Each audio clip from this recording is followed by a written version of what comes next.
graduating students. I'm Mario Bonk, Chair of the Department of Mathematics. I'm happy to congratulate you for your graduation. The past academic year has been very difficult for many of you. With the whole world in the grip of the pandemic, it must have been hard to focus on your academic studies. Yet in these trying times, you succeeded in one of the most challenging math programs in the country and completed your degree. This is quite an achievement. Congratulations to all of you. With the pandemic slowly subsiding, things start to look much better now. A bright future lies ahead of you, and you should celebrate your graduation and the Commencement 2021. Our commencement speaker this year is Davida Milo. Davida is a UCLA alumna and holds a bachelor degree in applied mathematics with specialization in computing. Davida has a long and distinguished career in business, working on technology solutions and software support systems. She has been an ally of UCLA and our department for a long time. She's a member of the Mathematics and Statistics Chairs Council and the current chair of the UCLA Physical Sciences Board of Advisors. I'm very happy that Davida kindly agreed to be our commencement speaker. So congratulations again for your graduation. I wish you all the best for the future. Hi, I'm Davida Milo. I'm a proud and grateful UCLA mathematics alumna, and I'm delighted to be here for this commencement celebration. Thank you to the chair of the mathematics department, Professor Mario Bonk, for inviting me to join you. I have had the distinct pleasure to bookend this academic year with two important events. I participated in a virtual panel welcoming this year's incoming freshman class in mathematics, and I'm incredibly honored to be here for your commencement. Congratulations to UCLA's Department of Mathematics, class of 2021. Welcome, and welcome to your loved ones who are here to support and acknowledge you. While I wish we were safely able to meet in person for this ceremony, I'd like to acknowledge your final year was likely far from ideal. Plus, in the midst of weathering the challenges and sacrifices of the pandemic, we also saw painful reminders of continuing racial injustice and saw a horrible increase in violent hate crimes and an amplified divisive political dialogue punctuated by an attack on our Capitol. I hope that the rapid transition to distance learning and the necessity to be off campus has been the worst of the personal challenges you endured. I want to take a moment to express heartfelt support for those hit harder by the pandemic who experienced personal or family illness or loss. But you're here now.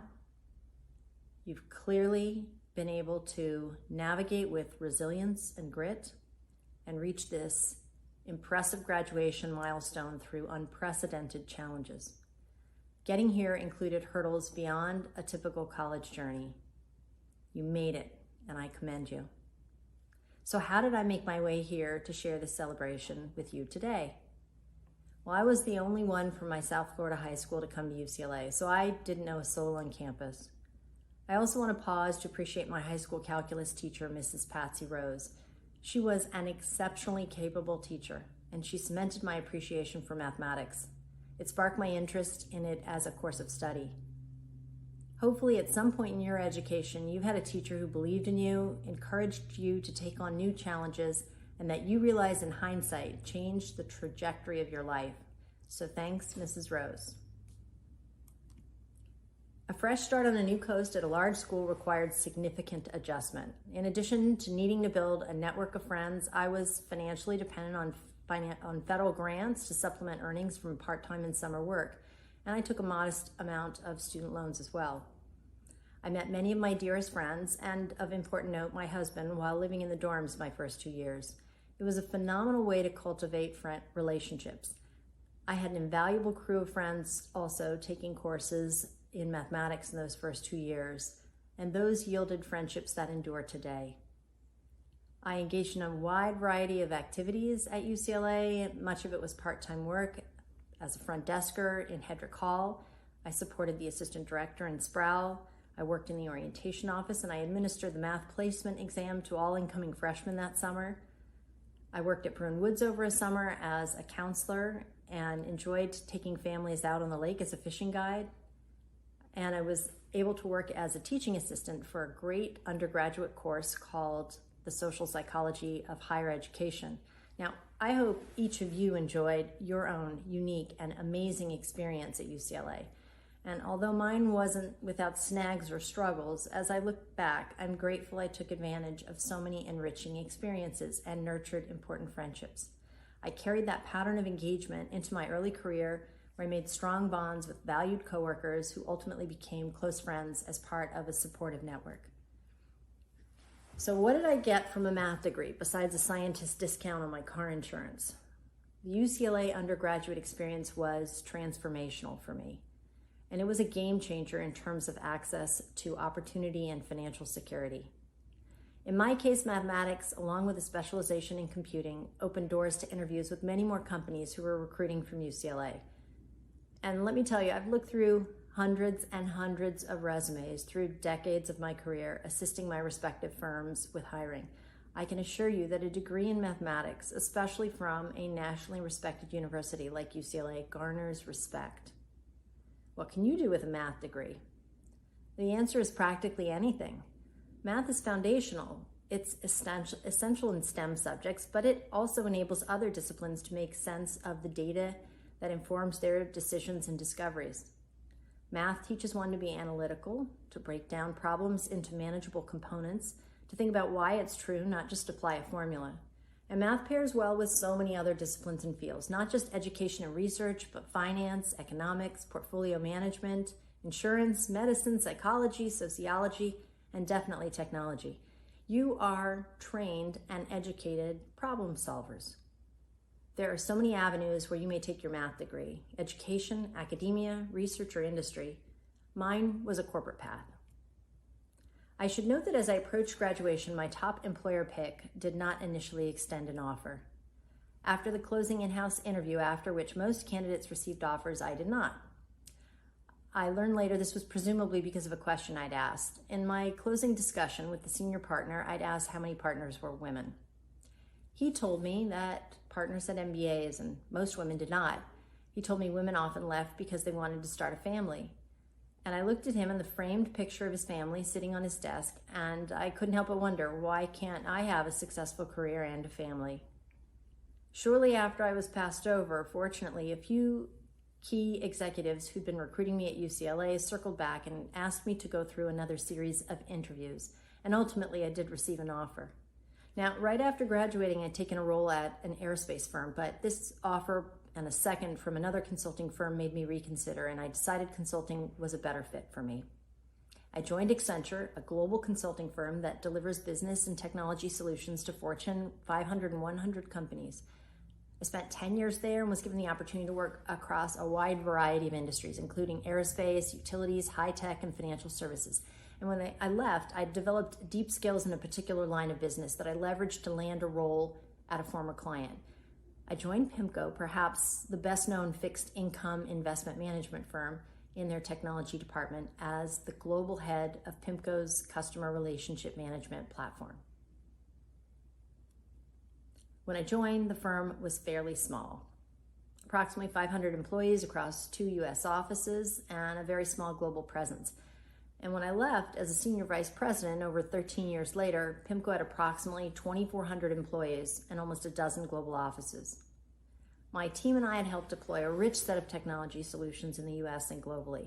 I truly enjoyed the work, which often involved leveraging those problem-solving skills, lots of data analysis, and creating innovative new capabilities.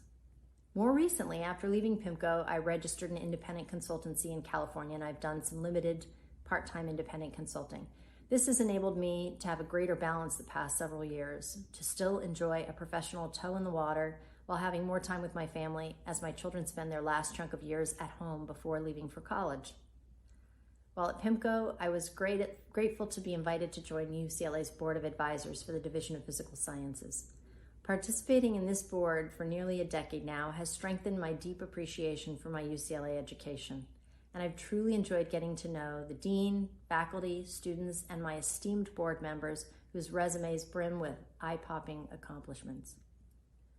Now, I'm known by my family for giving unsolicited advice, but in this instance, I feel UCLA has invited it. There's much that I learned in the past several decades that I did not yet understand when I was graduating. Sometimes we learn by observing good examples, and sometimes bad, and sometimes by making our own mistakes. And while I sincerely hope we all contribute to alleviating the more serious societal ills I'd mentioned earlier, I'm going to focus on 3 more straightforward, tangible suggestions as you launch your career or enter graduate school. The first is to surround yourself with good people.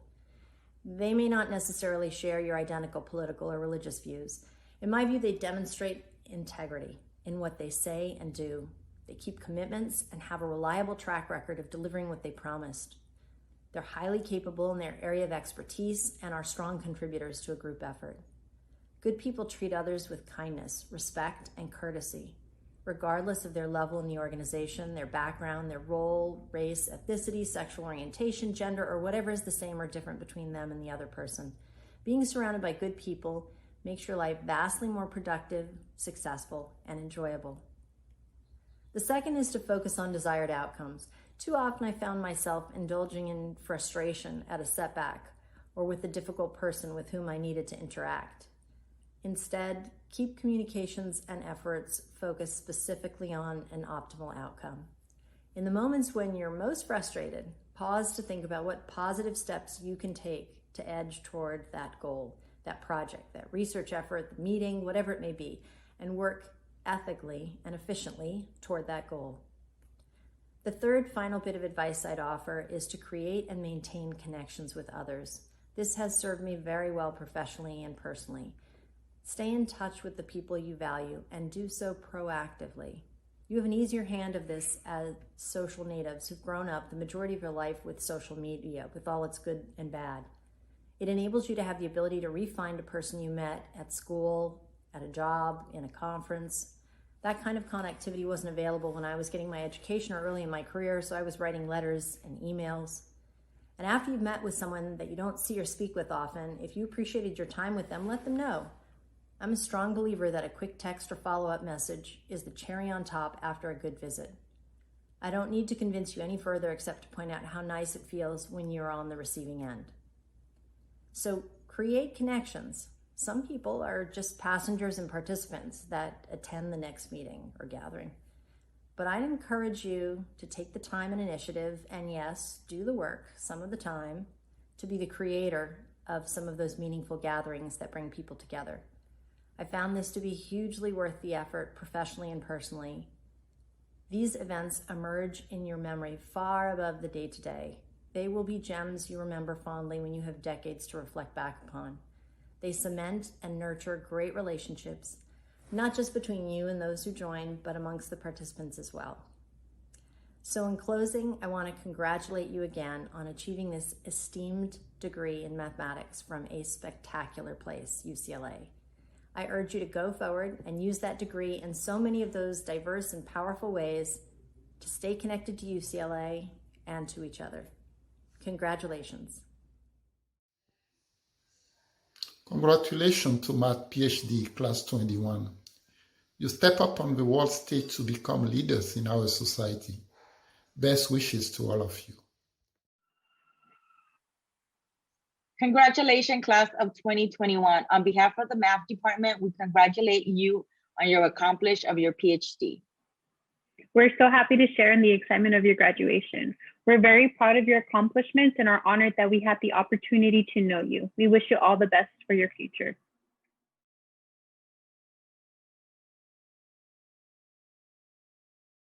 William Baker, PhD Mathematics.